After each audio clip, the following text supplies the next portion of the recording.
Good morning, everyone, and thank you for joining the Clallam EDC Coffee Chat, Coffee with Colleen. We are exceptionally happy to have Anton, the CEO from the Washington Hospitality Association, join us today. Thank you very much. And he's brought a few of his colleagues along, it looks like. And I see we also have Senator Mike Chapman joining us and some entrepreneurs from our community. So thank you.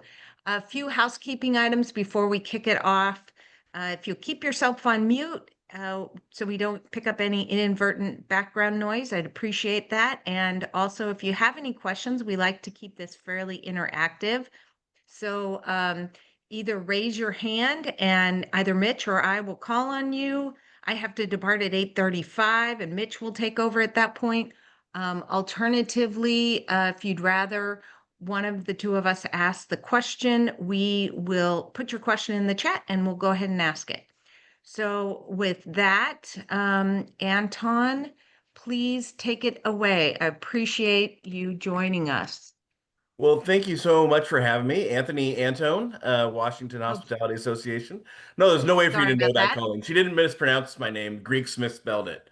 So when my Okay. grandfather came over, he clearly didn't know how to spell his own name, and and so here we are. So that was not your fault. Sorry, my fault. Uh, No. uh, Thanks for having me on. We're really trying to talk about the state of the industry and where things are at. And I just finished a 20 city tour. I usually do a state of the industry speech every year, but I don't normally double check it with everyone. But this year's is so unique that I really felt I had to do that because I'm saying some things I've never said in 20 years.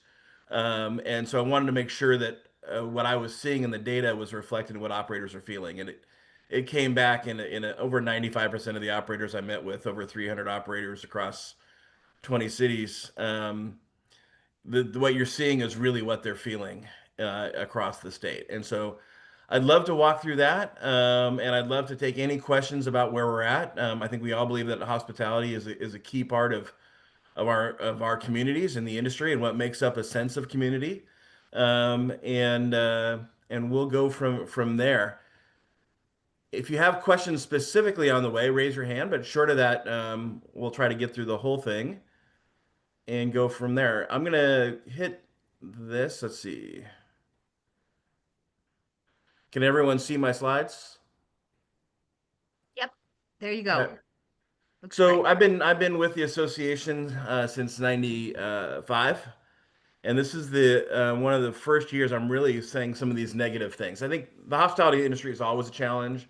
We always see some small businesses come and go. We always hear about failure rates, but we're seeing something different right now that I've never really seen before.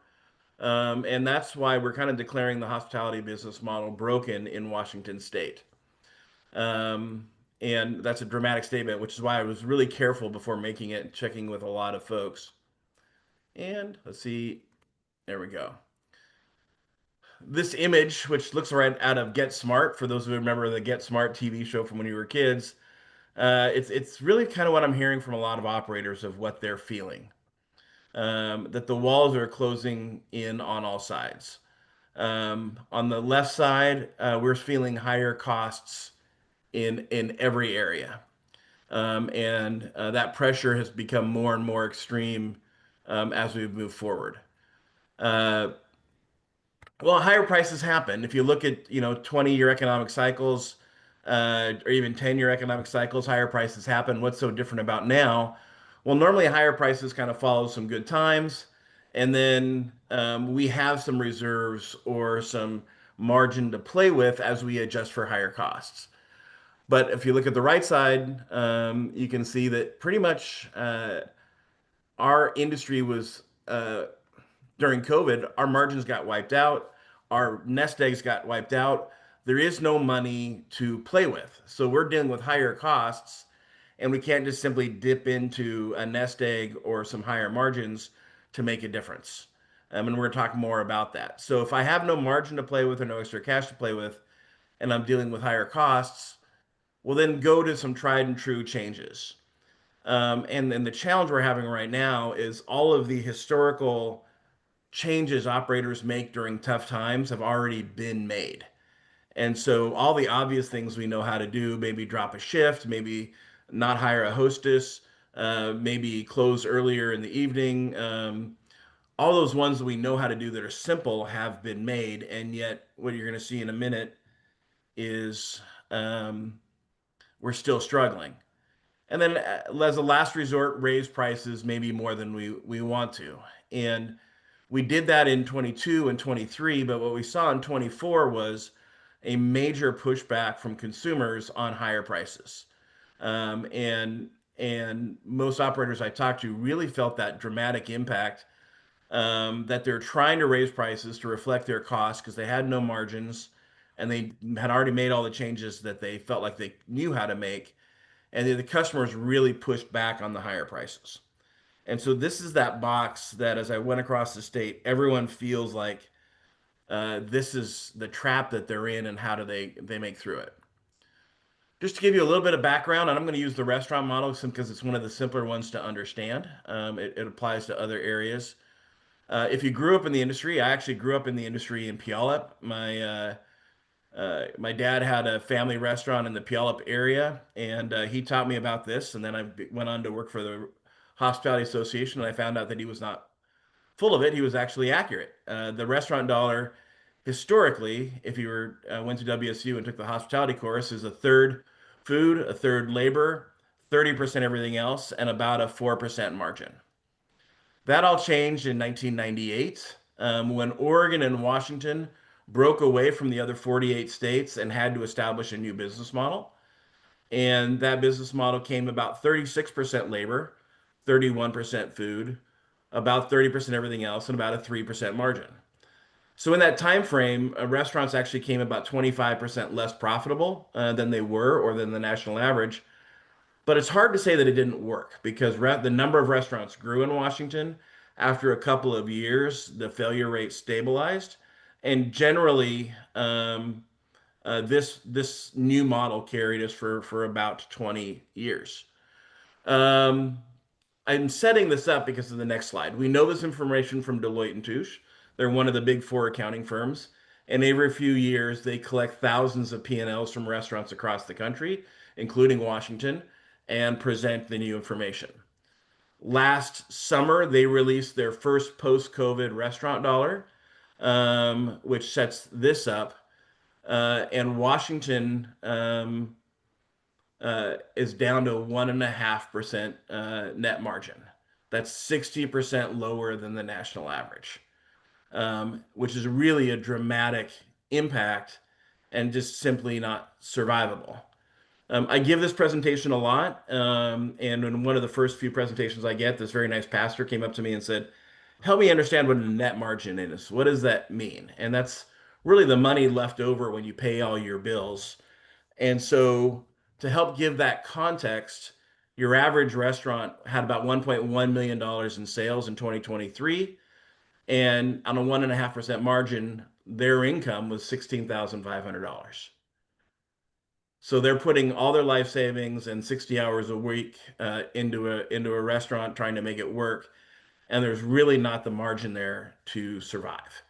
This is an average of where we're at. So I think if you talk to uh, a pho restaurant, they're going to have lower food costs. If you talk to a steakhouse or a seafood house, they're going to have higher protein costs. There's a variety. So if you look at 15,000 restaurants across the state, here is your average. And then here is the current state of the industry about where restaurants are at from the ability to make it. So, And so, Anthony, I have a question about that. yes. Does that assume that the owners are paying themselves a salary in So addition to the net operating income? if they're following standard accounting procedures, they should account for each position. So I Mhm. think the answer is varied. If they are actually working as a chef in the restaurant, they should pay themselves a cook salary. Mhm. If they are not, or if they intend to open a second or third restaurant, they'd have to account for that. So Mhm. in general, uh, no.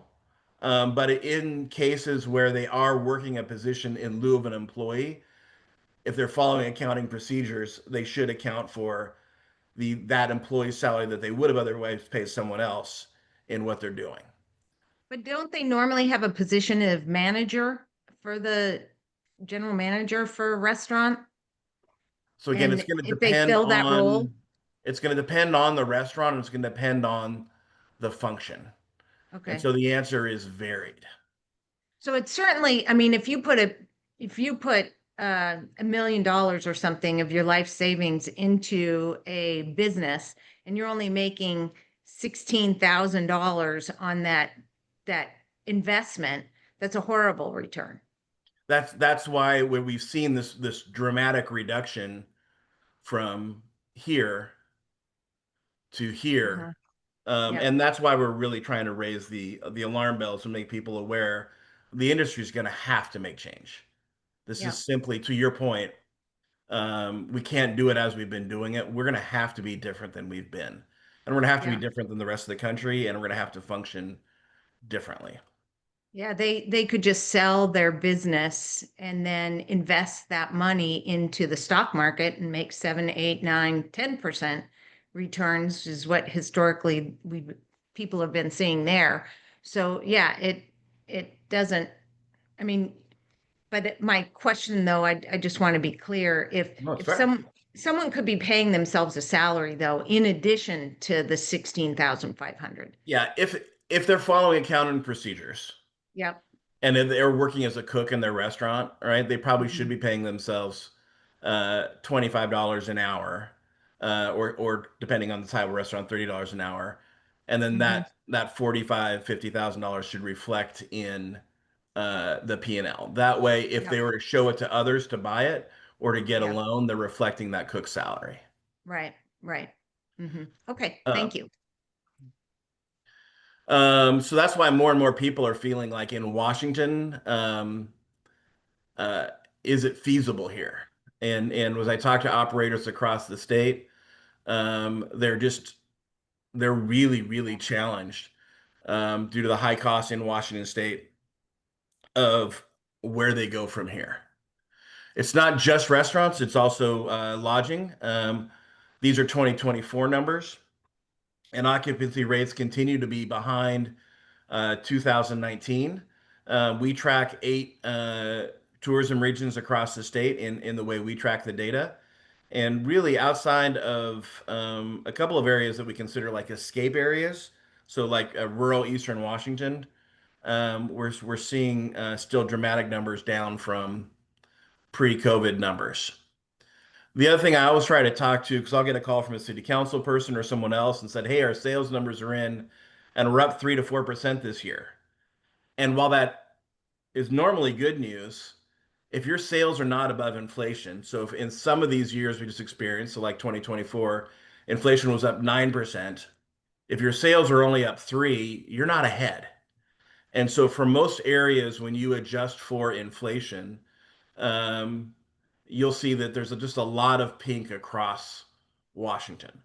And where there's not, these areas had some unique benefits to COVID and remote work that weren't seen maybe in Kitsap or Pierce or Spokane or some other communities.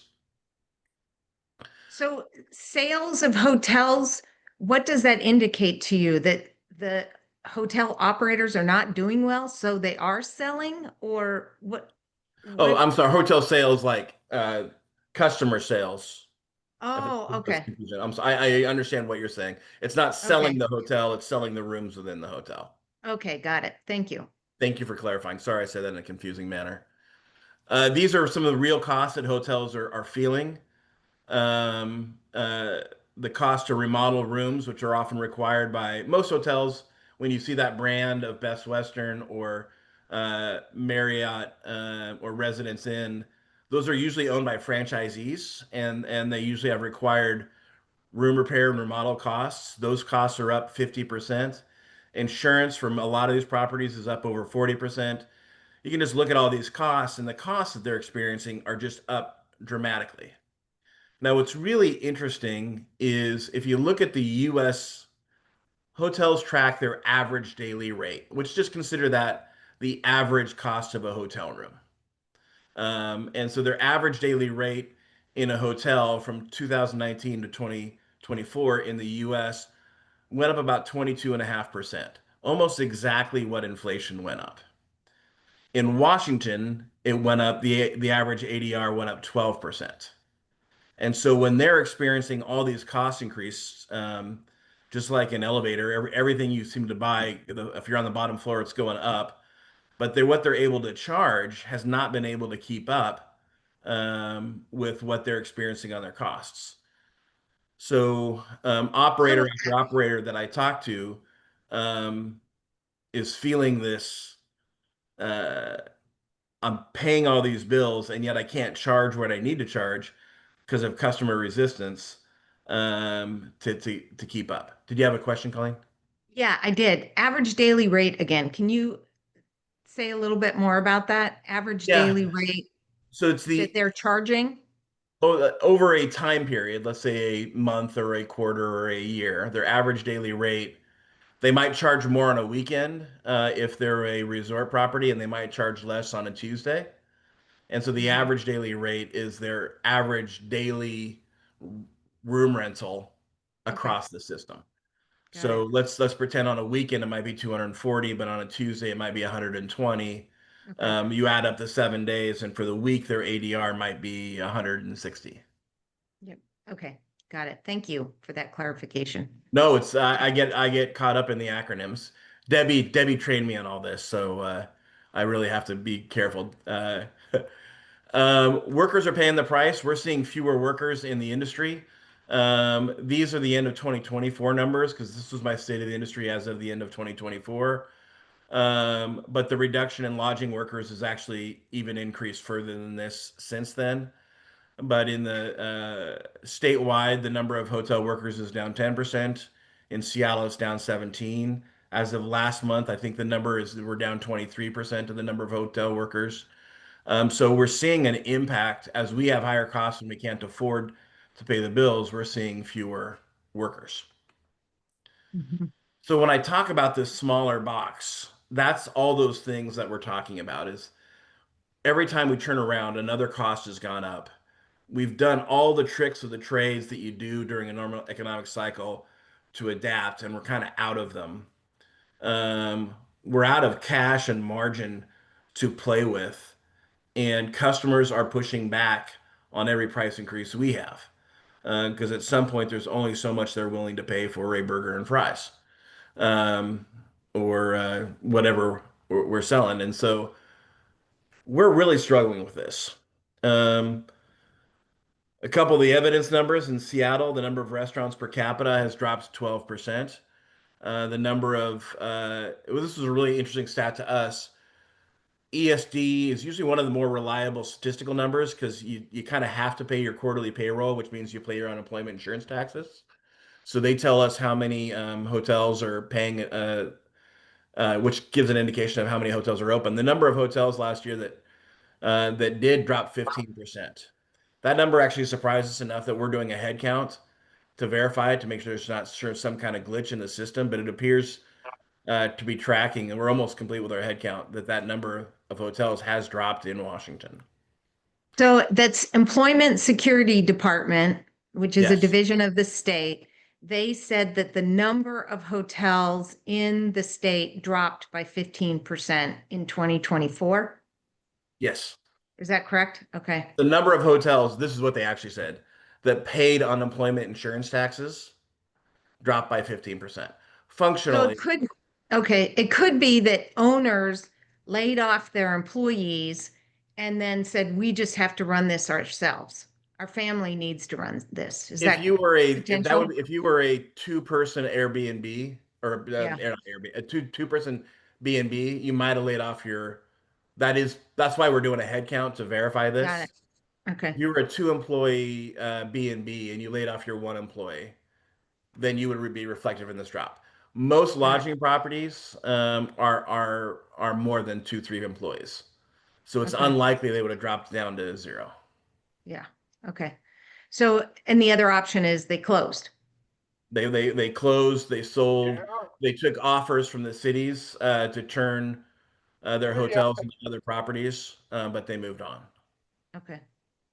So Andrew Shin is a good example. Andrew Shin and his brother have three hotels down in the Lacey area. His operating costs were up 34%, but the average daily rate he could get in Lacey was only up 9. And so of his three hotels, he and his brothers had to close one. And they're struggling to try to figure out what they're doing with another. Um, some quantitative evidence. I've been around in the industry for a long, long time. Since all the gray you see in my beard. Um, Typically, when the top trend in the industry is value pricing, it's a canary in the mine shaft. When consumers are demanding value pricing and operators are promoting discounts, happy hours, two for ones, things like that, it's because they're desperate to try to generate customer count, um, but they're doing so at prices they can't afford. And so value pricing is always dangerous. And when you see that as the top trend, it typically means that the industry is struggling and panicking a little bit. Well, the past year, the top trend in the industry by just about everyone who's tracking it has been value pricing. The other one that's really interesting is restaurant satisfaction is down. That stat we've been tracking it for a long time. In fact, we've been tracking it for over 20 years, and it was so boring. My staff actually said, "Why do we track this anymore?" Restaurant satisfaction is at 93, 94% every year. It never changes. And we were having that debate when, in fact, this year, restaurant satisfaction dropped to 87%. And it's not really surprising when you consider restaurants to survive have fewer employees, they're charging more, they've slimmed down their menus, and they're open less often. And we're seeing that in a consumer reaction of as we're trying to survive and make changes, the consumers are feeling it and it's impacting our satisfaction. So that was a negative kind of start off to our presentation. Um, there's no white knight that's going to walk in and drop in. If this is not COVID, we're not going to get a bag of COVID relief money. There's no magical legislation that's going to pass. Um, the industry really is going to have to change, and that change is going to have to be in our mirror, and we're going to have to make some difficult choices.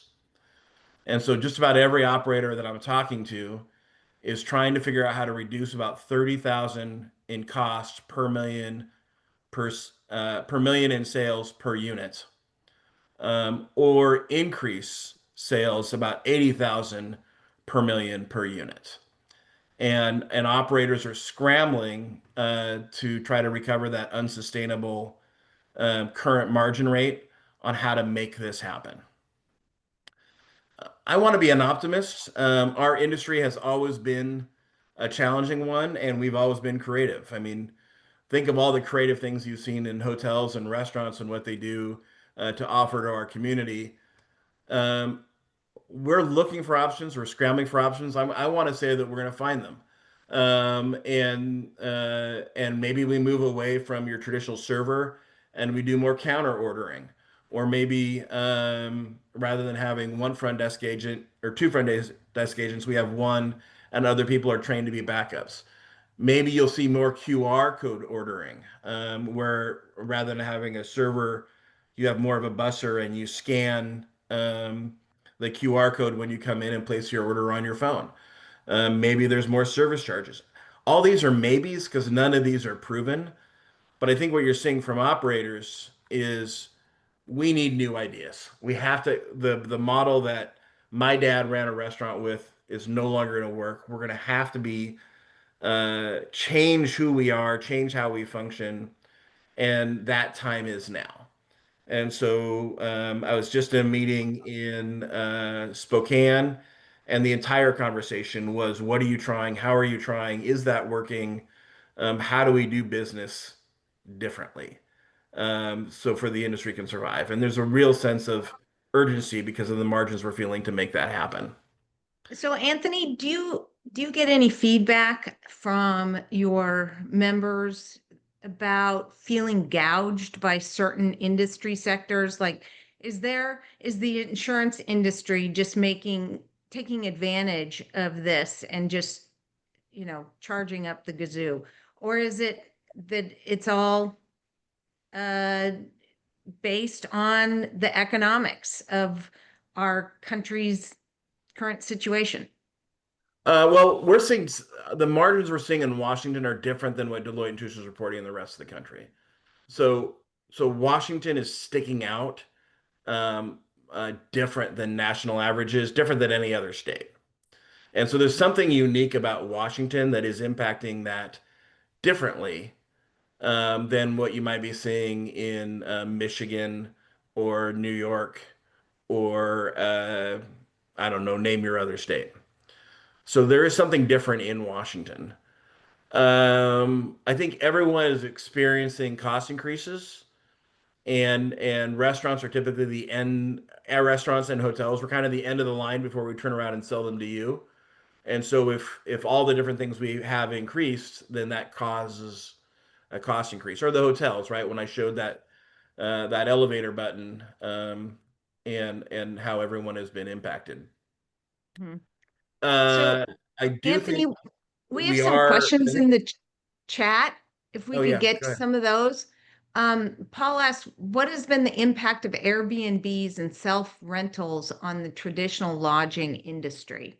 And then there's more questions about STRs, short-term rentals. Um, has Airbnb been impactful to the lodging industry in general? Yeah, Yeah, I don't think there's any doubt about that. I think as long as they can pay their fair share of taxes, and if they're going to act like a lodging uh, uh, business, then they should have to incur the cost that a lodging business would incur. So if you are renting out 3 rooms in your place as an Airbnb, then functionally you should have the same cost as a traditional B&B, and the same inspections and the same things and the same taxes and other community responsibilities as a similar sized business would. Some communities have recognized that and made that change. But if an Airbnb is functioning at a much discounted rate because it doesn't have to pay all of the government imposed costs, then that becomes more of a struggle for industry, and that becomes an unfair competition because they're sure. cheaper because they don't have the costs that maybe the Mhm. same size B&B that is filed and functioning that way would have. Mhm. Um, but as long as everything's equal, I think we are seeing a generation that wants to experience things more, and I think it brings some more travelers and other things to our community. So we're not against them as long as they pay their fair share. So there's a list of questions in the chat specifically about STRs. So I'll just read them off to you. What is the association's position of short-term rentals in the hospitality industry? Colleen, can I get to one more slide, and then Sure, that'll be absolutely. done, almost Yep. done. Okay. So I've been talking about all these negative things and the changes again. As an optimist in me, I want to say that we're going to find changes to make this work. But I also feel like a responsibility to kind of warn the alarm bells. This isn't a far off warning. This is a now. And if we can't make or find changes that work in the next 18 months, we're looking at a reduction of 4 to 9% of the state's restaurants. And so initially I didn't have numbers on there, but people didn't really know what that meant. So I've added these in. So we're looking at a net fewer between 650 and 1,500 restaurants in Washington state. If we can't find the changes between technology, labor changes, unique products, slimming down, we are looking within the next 18 months as a reduction of 650 to 1,500 restaurants in Washington state. I want to be the optimist that we are going to find that, but if we can't, then just simply market dynamics are going to demand that the number of units needs to be reduced so the guests can be redistributed and we can get to a place where a restaurant can be healthy and it is a reasonable ask for someone to open a hospitality business in our communities. And of course, from our perspective, which is about local economies and making sure you have a healthy economy, if the answer is to use technology instead of employees, that means fewer people are employed, and you just are exasperating an economically distressed county's situation. You are repeating what I'm hearing every day from operators. One, I gave an entire presentation on technology and what some of the opportunities are coming up in technology. And the operators immediately sat down afterwards and like, but I didn't get into hospitality to be great at technology. I got in it to be part of my community and to engage with my customers. This is an industry of passion. I didn't get in it because I loved computers. I got in it because I loved showing off my community or showing off my food or engaging other things. And so everything you just said is accurate. There's a handful of operators who flat out said, the only reason I haven't closed yet is because I have four longtime employees that I want to get to retirement, but I'm going to lose money until I can get them to retirement age because I love my team members, but I can't afford to keep this long haul. And I've been hearing those kind of stories at a level that I've never heard before. Mhm. So my asks, and then I'm just going to open up to questions, is if you're at all in a position to help us ensure no new costs, please let us get kind of our broken ship to shore. Give us a chance to get settled, make changes, try ideas, buy us time, um, so we can make the changes we can so we can stay in business. And that's really my big ask. If you're a supplier, if you are an elected official, if you're in another area, we just can't afford new costs right now. Customers are not accepting them, and there's no place else to go. Buy us as much time as you can so we can make change. And then if you're just the average person in the public, what can you do? Please show us grace as we make change. If you go into your favorite restaurant and you see a service charge or a QR code, or they're closing at 9 instead of 11, they're not doing these things because they hate you or they hate their employees. It's the exact opposite. They are making brutal, difficult decisions because they want to keep serving you. They want to keep providing employment. They view their team members as family, and they want to help them stay employed. And so if you go in a restaurant or a hotel and they're trying an idea that you don't like, please don't blast them on Yelp. That doesn't help them survive. But please tap the general manager on the shoulder and say, I know you're struggling, but here's the way I experienced this. Provide feedback directly too, so we can get that feedback, and hopefully we can find enough ideas for change that we can get back to healthy. And with that, Colleen, that's Great, my presentation. great. Thank you. So I'm going to stop Um, sharing so I can see everyone's wonderful okay, faces, and I'll answer any questions terrific. people have. And I'm going to let Mitch take it over from here because I got to get on the road, and I'll join by my phone. So, Mitch, do you want to go ahead and take it, please? Yeah, absolutely. Looks like I have host tools shown. Do I have full host You should. ability? Okay, great. So yeah, we got some questions in the chat. We can go ahead and run through these. So Jim Hagwood asked, what is the association's position on the STRs, short-term rentals, in the hospitality industry? Do you think STRs are a consumer preference? What percentage of housing should be STRs? In the community? And do you believe that that loss of STRs in communities will have a negative impact on the hospitality interests revenues? So kind of a few piece questions there on the STRs. Yeah, let me try to answer broadly, and whoever asked that, if I missed what you wanted to hear, just follow up with a question. I'm not trying to avoid anything. One, we really believe in competition, and competition is good. It makes us stronger and better. And so, as long as if you're asking from a business perspective, as long as they have the same costs and expectations that a traditional B&B might, we're not against them as a business model. I do think they're having an impact on housing. I don't think there's any doubt about it. I think you're seeing people go into communities and buy five or six houses for the intent purposes of Airbnb. Um, and and that takes housing away from our employees. I think in a lot of the rural communities, we're seeing a lot of our employees having a hard time finding housing near where they work. And I do think those are issues that communities by community have to address.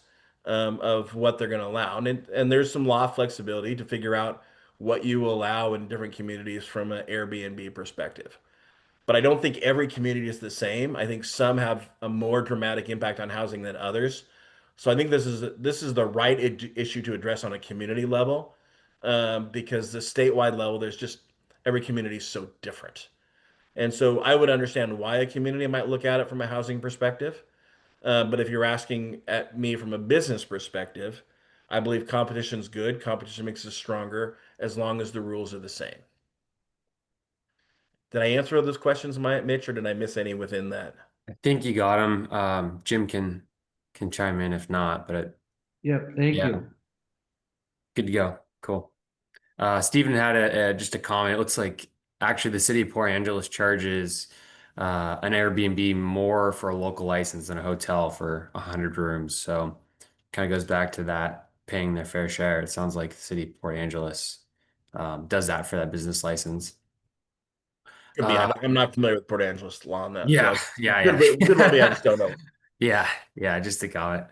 And then Debbie had an interesting comment slash questions. Said that assumptions need to be tested. For example, does the guest care about the daily housekeeping? We learned in COVID, maybe not.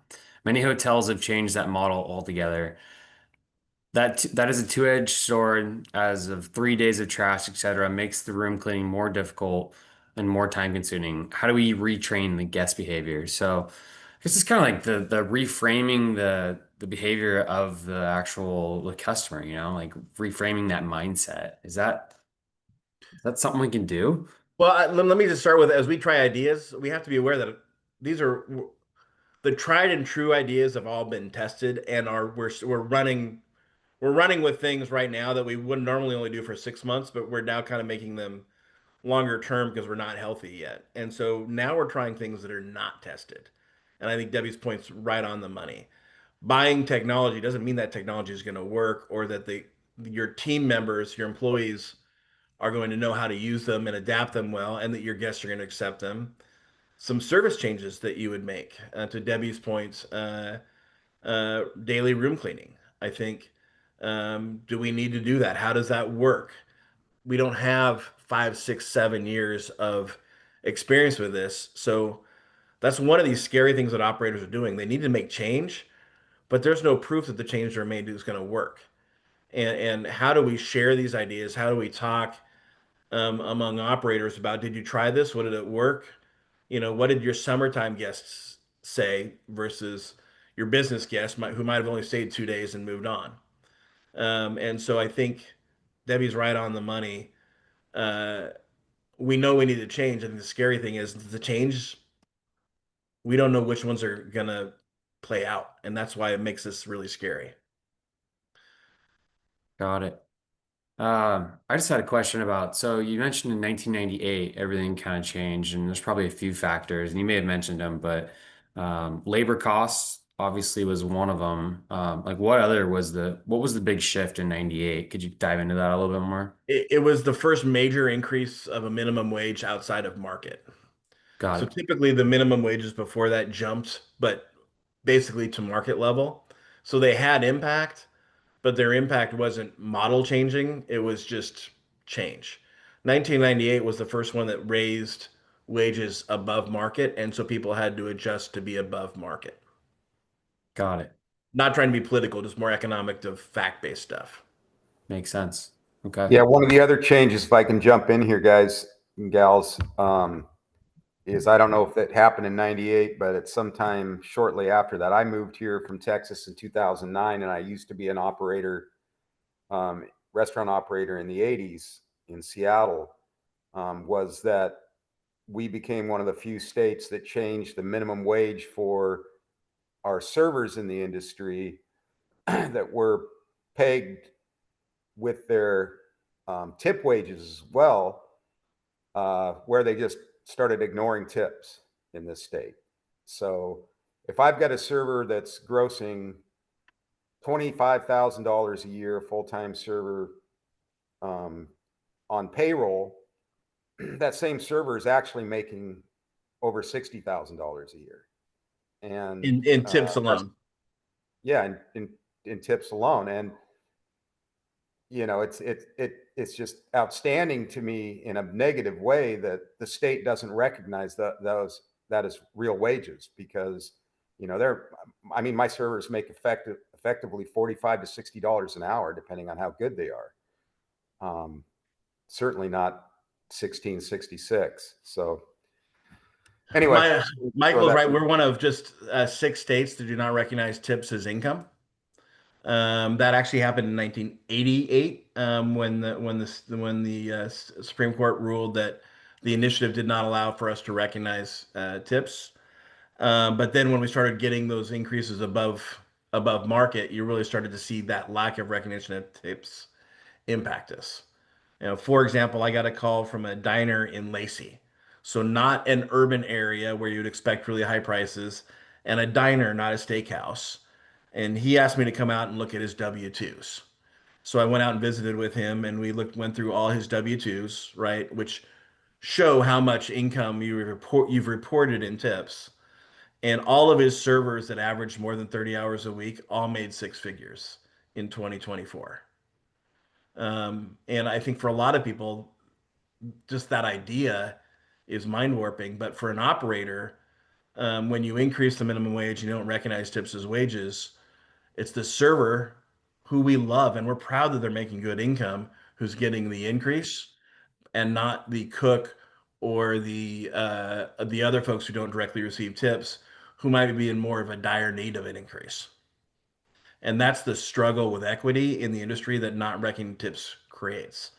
And so Michael's comments are right on the money. The real interesting thing right now is we're seeing in early data, and we'll get some refresh numbers in August. It appears the number of servers in Washington is down 20% over the past 3 years. So it's starting to impact the number of servers we can employ as technology and other stuff happens. I kind of want to see another year's worth of data to know that that's a trend and not a glitch in time. So I don't talk about it in part of my main presentation, but we are seeing that number down, and we are tracking it to see, as we make changes, are we eliminating the people who are making six figures in order to pay someone, um, move them to a counter and pay them more at a minimum wage level. And it's just a weird dynamic for us. There's a lot of full service operators who don't feel like they have any minimum wage employees because tips add up to so much income, which is fine and great. It's just recognizing that we're not against them making it. We love our team members, but also recognizing we're trying to balance a really difficult time here. Got it. We had a question that said, is there an idea or plan to educate the general public on costs, labor, margins, etc., so they can give the restaurant slash employees grace during their dining experience? I'm doing it right now. I'm trying to spread the word wherever I can. If you're part of a Rotary group or an Eagles group and you want my presentation, I'd be glad to share it. And we're trying to get the word out there. And we're really just asking for grace while we make change. I'm not asking Senator Chapman to pass a single big bill that will save us. There isn't one. There's too many overwhelming things to fix. We just have to make major change, and we need time to make that now. I would also say if you're in a community that 30,000 per million or 80,000 in revenue per million per property is a statewide average. If you're in a community that's had a bigger price increase because you had a community big tax increase or you had a community increase in the minimum wage, you're going to call me after this is over and say, I have to do way more than that. And you're right. When the numbers I was showing was the statewide average. If you're in unique communities, there are operators trying to look at $60,000, $70,000 of cuts per million per property because of the cost increases they're feeling in their individual communities. Got it. Debbie asked if you have any insights on Canadian visitors, any trends they're seeing there. We were just talking about it yesterday. We are definitely seeing an impact. I think probably this room, Michael, you and others who are in hospitality in this room might even have more direct day to day. I kind of get the end of the month comments, but we are definitely seeing an impact and drop. I think the simple one of the Mariners game and how we used to see over 80 buses come down. And I think they had like 6 come down for the Blue Jays game. We're seeing that kind of impact in some travelers. And what I'm seeing out of the polling numbers is it isn't necessarily the tariffs, it's the community respect. And we we all understand that economics have economic decisions, and to some degree, the average consumer doesn't really get that. But I think the declaration of hey, we're just going to make you a 51st state or some of these other things has really had a negative feeling. Like I thought we were sister countries and related and we loved each other, and now this feels like where's the love? And I think that's the broader impact. The tourism community is related, that most of us here in Washington do not feel that way. We love our Canadian travelers and tourism and friends, and a lot of us have family who live in the areas. And I think we're gonna have some rebuilding to do outside of any economic policy. I think we need to have these conversations that are rooted in respect for each other, not in disrespect for each other. Absolutely. And I mean, I think we feel it for sure here in the Port Angeles area, living so close to the border. And I mean, I remember going to Mariners games. You didn't want to go to the Blue Jays games because the Canadians took it over. So You that's were really outnumbered. interesting. Yeah, yeah, absolutely. So yeah, that's an Like, interesting how did everyone insight. sneak these Molsons in? Yeah, right. We got a few more questions. John asked, as a macro view, couldn't it be said that we have too much lodging and dining options for the number of guests and diners? Once a restaurant and hotels close, then prices can go up. Basic supply and demand. Then that means the larger corporations end up winning and smaller operations with less revenues close. Therefore, how do we treat the larger corporations so they can somehow are subsidizing the smaller organizations that otherwise can't compete with the highly financed organizations? Is there anything the government can help with? Kind of a long question there, but Yeah. I think that's some basic economics there that I don't think I could argue. I think that was a lot of that was more of a statement. I would yeah. say in Washington, um, uh, we don't have a higher than national average number of restaurants or rooms. So we're not. It's not that Washington has become so saturated. We're pretty close to the national average on restaurants per capita and rooms per capita. Hmm. So we're not saturated when you look at us as a national comparison. Now, are we saturated because we have a state that does not really value the hospitality business and jobs and in the way that other states do? And so the costs mean we probably have more. I think that's what my presentation is trying to say. We have to make creative changes or we need fewer. Um, which for me, I love the industry. My grandfather was an immigrant from Greece and came over here with nothing and started a little worked railroads till he ended up in Ording where the railroad ended and opened a little cafe, right? And then that cafe was his American dream. And now I talk to FA operators whose mothers basically had the exact same dream from the exact opposite part of the world, right? But literally following in the exact same footprints of my grandfather. And we're seeing it in the hotel community. The I think people don't realize the number of minority owners and opportunities in lodging is immense. The Korean Hotel Owners Association and the Asian American Hotel Owners Association, we're probably approaching 50% ownership of minority ownership of lodging, and that's fabulous because the opportunities are there. But when we squeeze out these opportunities, we're squeezing out the chances for people to have that American dream and allow corporations to have more success. And I don't disagree with what was said before, but it's unique to Washington in what we're seeing as we compare national data. Great. Paul had a question that's somewhat related. What has the impact been on heightened immigration enforcement policies on revenues and employments? Have you seen any trends on that? I am really being hypersensitive to watch for raids and things. And every time I hear of a story or of a situation, I'm trying to call the operators that the ones that reach my desk, right? There's 15,000 restaurants in Washington. There's 900 hotels. Not every story reaches my desk, but a lot of them do. And for the most part, in spite of what we're seeing in the media, we're not actually seeing that much of an increase in immigration enforcement than we've seen before. We've heard that there's more coming, so we're very aware, and I'm being very sensitive to it. I think it's more the impact of morale and respect, and we have a lot of team members that we want to make sure that they know they're part of our family, and we're loved, and there's not a hatred of people who've come to this country legally, and we love them as part of our team. And I think the morale impact has been more severe, and the fear impact of will I be unfairly targeted has been more of a real impact to date than the actual enforcement numbers.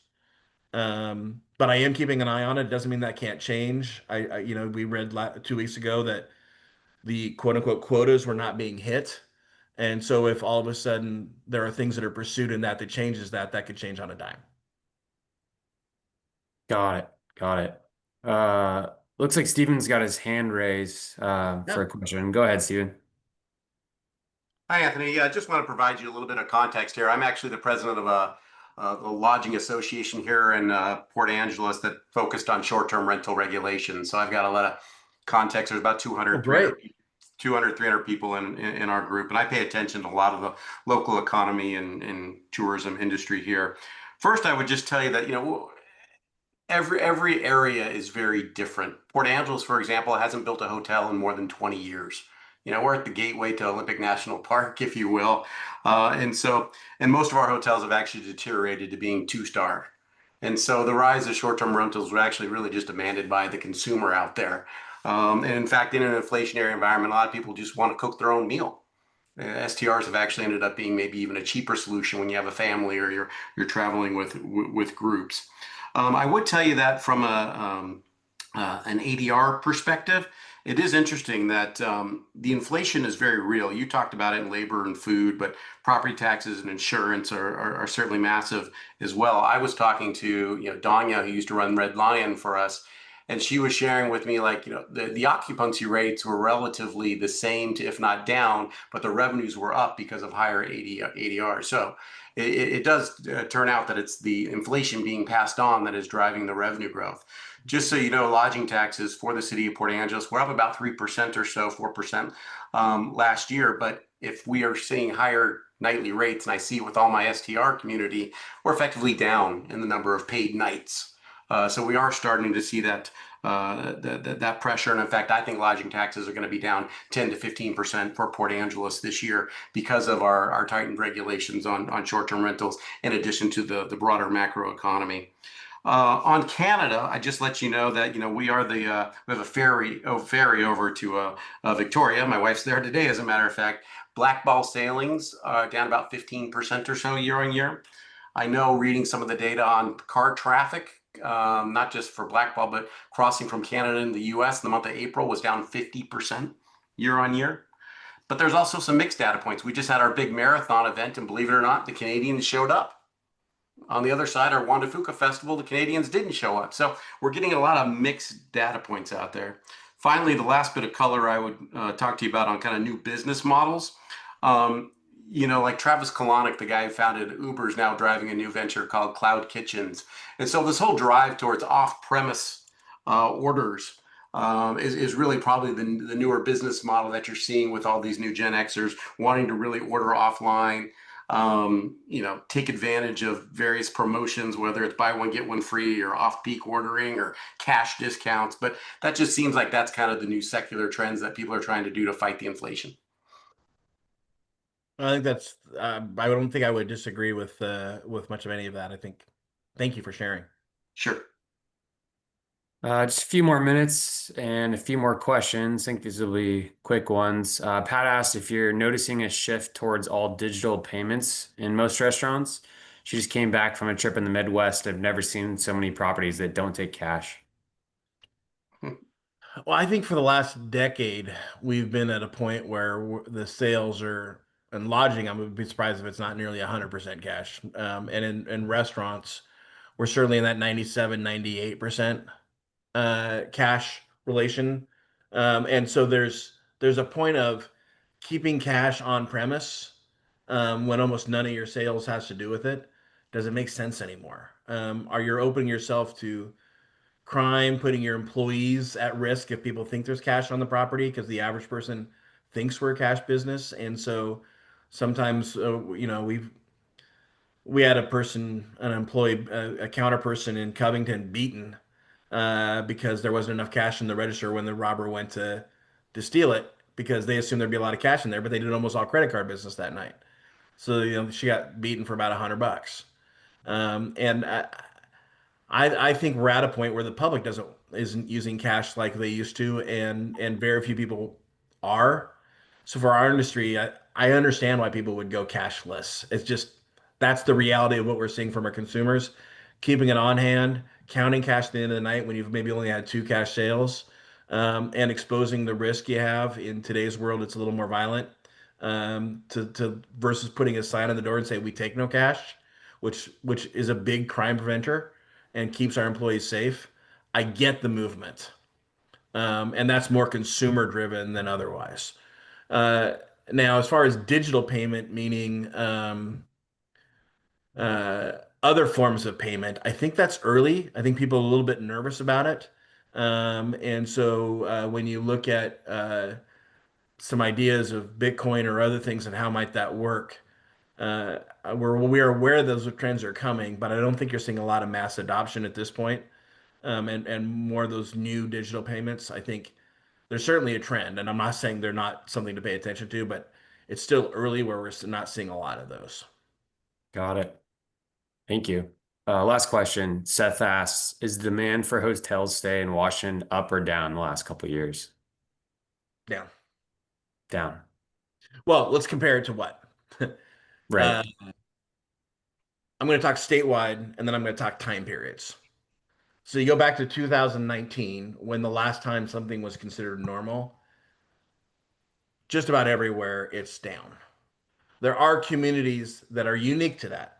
During COVID, when people wanted to get after the first year, for a few years after COVID, we saw communities that people could escape from an urban area and can spend the summer or fall in a Wenatchee or in a Walla Walla, actually work from those communities for 3 4 months a year, and we saw those communities actually have really great runs as people moved out of urban areas and just physically moved to another community for 4 or 5 months a year.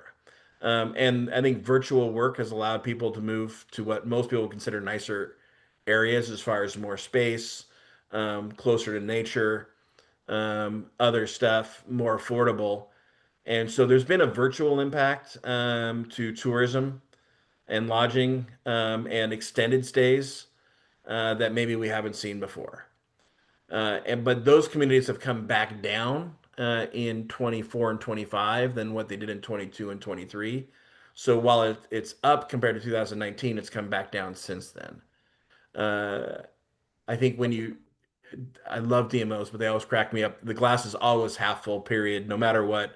And sometimes it's, if 2019 was the last time we were healthy, very few people are back to 2019 when you adjust for inflation.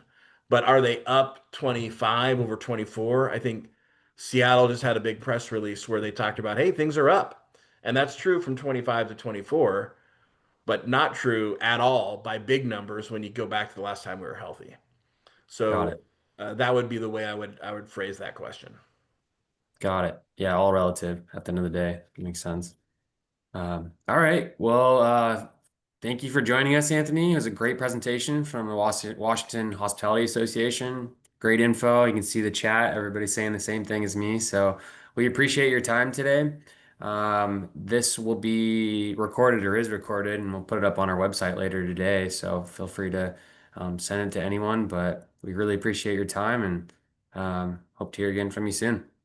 Thanks for the time, and please support your small businesses and provide them feedback and support as they're trying to make change to continue to provide jobs and be part of your community moving forward. Absolutely. All right. Thank you, everyone.